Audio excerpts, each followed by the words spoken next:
Con moitas ganas e ilusión, a vicepresidenta segunda do Goberno, Yolanda Díaz, animouse a recoller ameixas coas mariscadoras de Carril.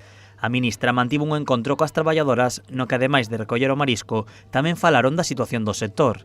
Yolanda Díaz quixo mostrarlles o seu apoio na loita por unhas mellores condicións laborais. Quero aproveitar esta visita para visualizar as condicións das mulleres do traballo no mar e singularmente das mariscadoras a pé. Cando falo de visibilizar, falo de pôr de relieve as graves problemáticas que teñen.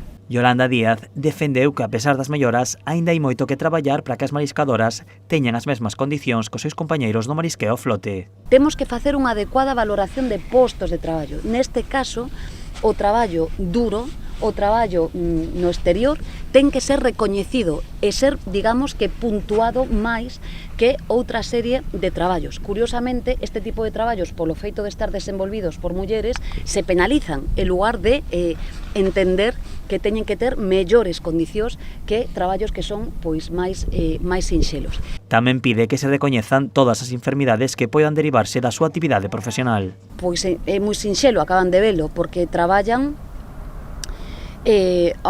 no exterior. Hoxe temos boa sorte porque non chove, pero normalmente en malas condicións climáticas, e todo isto que fai é producir que se enfermen. E, por tanto, todo o que está ao redor de elas son enfermidades profesionais e non enfermidades comuns. Todo isto ten que ver coa protección social das mulleres do mar e ten que ser mellorado. Yolanda Díaz destacou a importancia do sector para Galicia e para moitas familias. Tamén defendeu a petición das mariscadoras de crear cursos de formación para mellorar as súas competencias. Tamén teñen dereito á formación en todos os sentidos e á modernización dun sector que é clave, insisto, para Galicia, pero tamén para o conxunto do noso país. A última das cuestións que defendeu a ministra foi o relevo xeracional do marisqueo. O sector pide que se fagan contratos de relevo para garantir a continuidade do marisqueo.